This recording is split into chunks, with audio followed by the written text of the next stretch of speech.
Welcome to Backcountry Book Club, where I come to you live from the past with fireside field notes, druidic diaries, mythological musings, and roadside recipes. Today is January 27th. It's like daytime. I am drinking a very watery Americano. This is my first coffee in days. I don't know. I just don't need it. But I like it. Cheers. Good morning. I visit you this morning from Fort DeSoto State Park near St. Petersburg, Florida, or in St. Petersburg, Florida. This is a campsite where we came once when I was a kid, and I really like it here. I love St. Pete. I was actually born here in Clearwater, Florida, and it's my birthday again tomorrow. So I think this is actually the first birthday that I will spend in the place I was born, since I was born there. A pretty meaningful trip. I've been with family so far, and enjoying Florida to the extent that you can when it's just hot and muggy and buggy. But it's January. It's January 27th. It's been a horrible week. I've been down in the dumps. I'm not gonna lie, I've been down. I'm sure many of you know what's going on, and I won't speak about it so much because we all know the deal. The fascism in this country it's not spreading, but it's growing in intensity. And basically I think there are two redeeming qualities of this country, and it's the natural world, the environment in this country, and the people in this country, the working people. I'm convinced our rulers are not people, or they don't act like it. So I'm proud of everybody. I hope everybody's doing okay, wherever you are.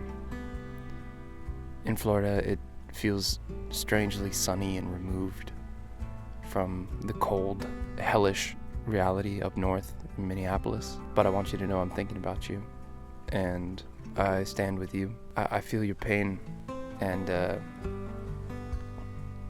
yeah, I think we all just have to do what we can. So what I can do today is tell you how I'm feeling, tell you what I'm thinking about. I'm here in this country to do research on the diner known as Waffle House. Actually here to do research on climate change, and I'm doing it from the diner known as Waffle House. But I'm coming to you with a little reading this morning. I've been reading this book while I've been here so far, called Earth in Upheaval. It's by Immanuel Velikovsky. I think I found it at a thrift store in Amsterdam. And every once in a while, I just read a little bit of it. And it when I'm feeling catastrophic about the environment, about whatever's going on. And I read in here about the scale of some of the natural disasters that have affected our planet over the last several million years. Because I think, wow, somehow we are still living on this planet, even though asteroids have hit literally the southeast. Floods have consumed entire continents. The Sahara Desert as we know it today was once a very lush forest and was completely swept away in a huge flood. About I'm not going to try with years. I always get it wrong. I actually got called out in Amsterdam once because I'm a bike tour guide. I like history, so I start telling people about the scope of history, and I said something about how the Dutch make cheese, and they've made cheese for centuries, and when the Romans came to the Netherlands, they found the Dutch already making cheese, and they said, cool, we actually need cheese to feed all of our armies, so we're going to sponsor you to just keep making cheese. And that's true. This is true. But the guy asked me, oh, when was that? And I said, oh, like 1100, I think. I mean, I have no idea. So I just said something that sounded old to me. But he said, didn't the Roman Empire collapse in 450? And I said, yeah, good point. Yeah, so it must have been 200. I don't know these things, so I'm sorry about that. But anyway, ages ago, the Sahara Desert was a forest. Now it's not. There are lots of places all across this continent, those continents, whatever, that look very different to the way they look now. So when I research climate change, and I'm researching the way that people feel about climate change, I try to zoom out and think about all these processes as a paradox, I guess. It's very significant and insignificant. It's very significant to us because we are the ones experiencing them. But in the grand scheme, they are just part of the way of the world. They're the changes that happen, you know. I do think that climate change, as we talk about it in cultural conversation, has a place in our discussion because obviously we are quickening the processes by releasing all these fossil fuel emissions into the atmosphere. It's warming the planet at a higher rate, and we're getting the brunt of it. We just get a lot of intensifying arrhythmic weather processes that we're not familiar with. We get all these hurricanes that come out of season, flooding events that come out of nowhere. We can't really blame earthquakes on anything much.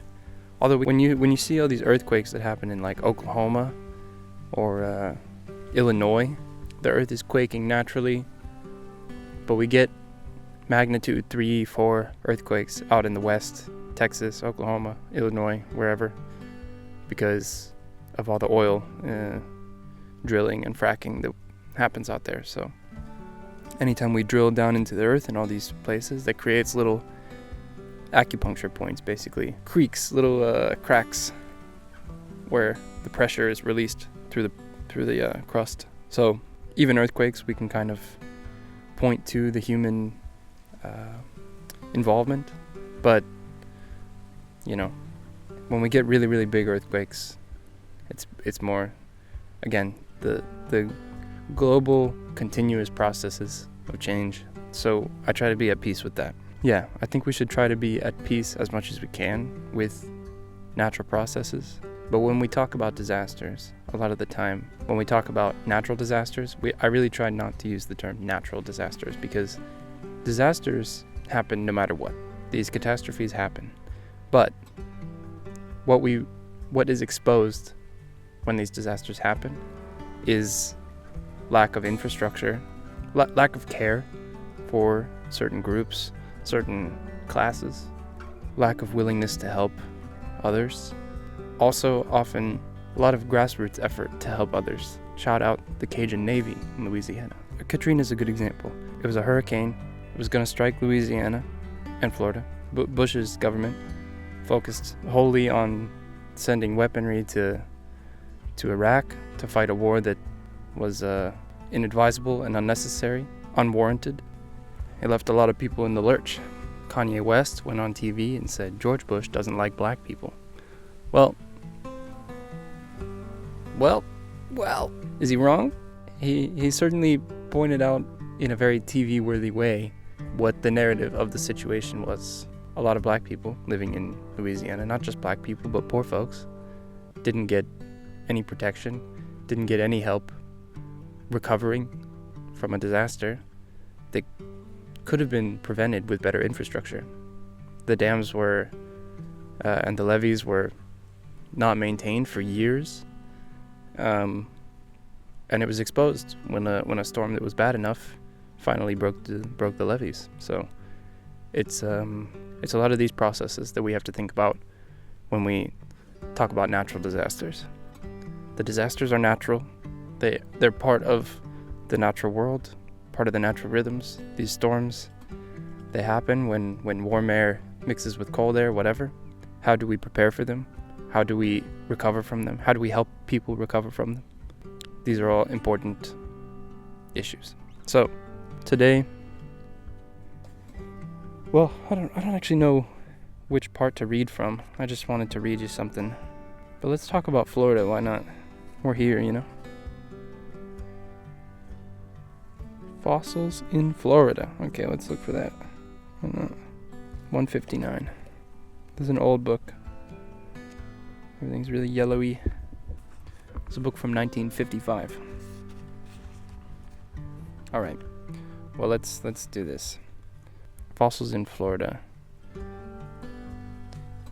On the Atlantic coast of Florida, at Vero in the Indian River region, in 1915 and 16, human remains were found in association with the bones of Ice Age, Pleistocene animals, many of which either became extinct, like the saber-toothed tiger, or have disappeared from the Americas, like the camel.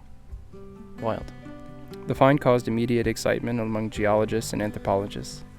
Beside the human bones, pottery was found, as well as bone implements and worked stone. Alice Herdlicka of the Smithsonian Institute of Washington, D.C., a renowned anthropologist who generally opposed the view that man existed in the Americas during the Ice Age, wrote that the advanced state of culture, as that shown by the pottery, bone implements, and worked stone, brought from a considerable distance, implies a numerous population spread over large areas, acquainted thoroughly with fire, with cooking food, and with all the usual primitive arts. The human remains and relics could not be of an antiquity compared with that of fossil remains with which they're associated. He also published the opinion of W. H. Holmes, head curator of the Department of Anthropology of the United States National Museum, who investigated the pottery obtained by Herdlicka from Vero. These were bowls such as were common use among the Indian tribes of Florida. When compared with vessels from Florida earth mounds, no significant distinction can be made. In material, thickness of walls, finish of rim, surface finish, color, state of preservation, and size and shape, the vessels are identical. There thus appears not the least ground in the evidence of the specimens themselves for the assumption that the Vero pottery pertains to any other people than the mound-building tribes of Florida in the pre-Columbian time. But the bones of man and his artifacts, pottery, were found among the extinct animals.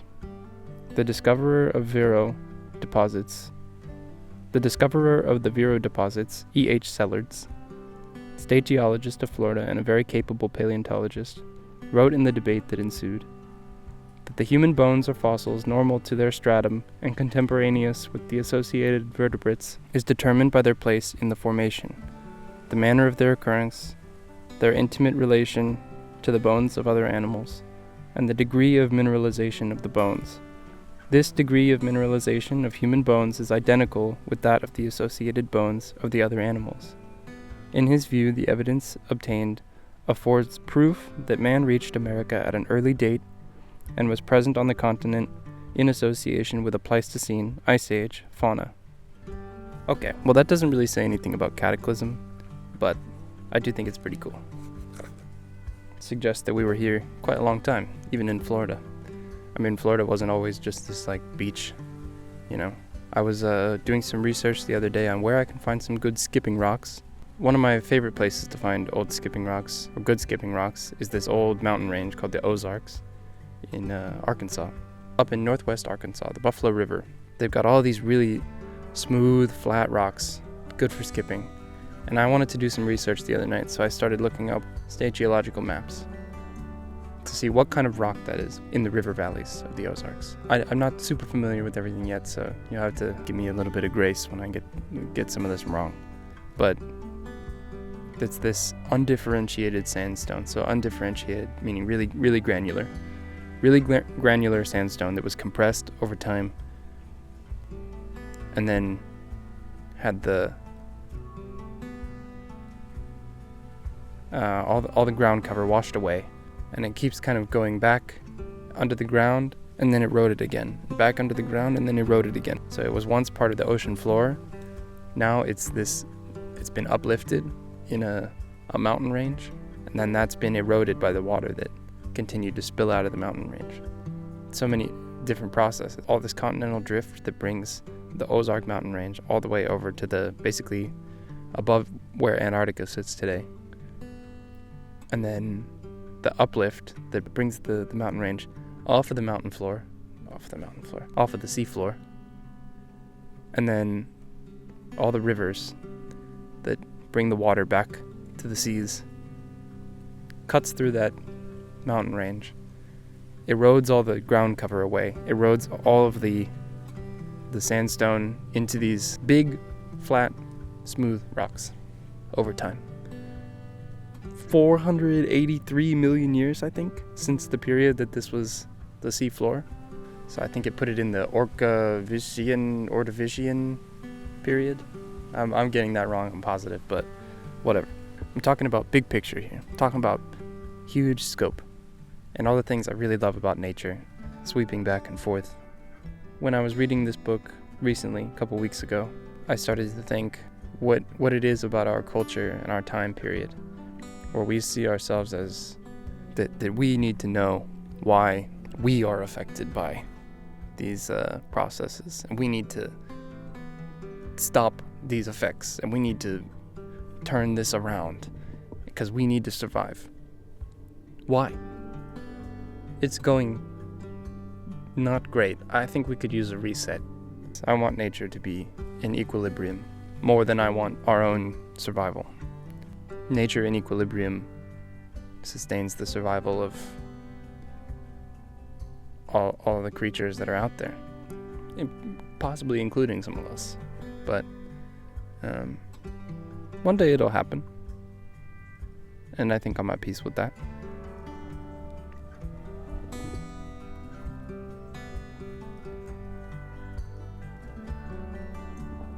It's Luke at best. There's some Immanuel Velikovsky for you.